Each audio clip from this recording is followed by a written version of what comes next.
দুর্গাচুমনি ব্লকের অধীন ধলাই জেলার জেলা পরিষদের ২ নম্বর আসনের বিজেপি প্রার্থী আরতি চন্দ্র শীল তার নিকটতম প্রতিদ্বন্দ্বী জাতীয় কংগ্রেসের প্রার্থী রীতা দাসকে ২,৮১০ ভোটের ব্যবধানে হারিয়ে দেন।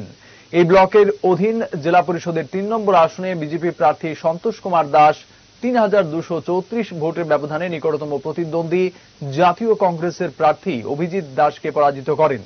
ধলাই জেলার জেলা পরিষদের ২টি আসনে বিজেপি প্রার্থীরা জয়ী হয়েছেন।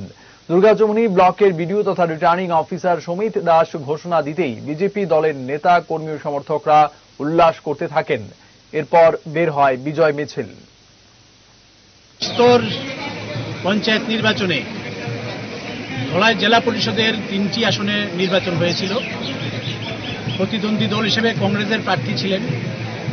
আমরা দুর্গাচুমনি আরডি ব্লকে আসন নাম্বার 2 এবং আসন নাম্বার 3 এই দুটি নির্বাচন ক্ষেত্রের ফলাফল আজকে ঘোষণা হয়েছে। কিছুক্ষণ আগে ফলাফল ঘোষণা শেষ হয়েছে। 2 নম্বর আসনে যিনি প্রার্থী ছিলেন ভারতীয় জনতা পার্টির, উনারও বিপুল ভোটে জয়যুক্ত হয়েছে এবং 3 নম্বর আসনে ভারতীয় জনতা পার্টি আমাকে মনোনীত করেছিলেন।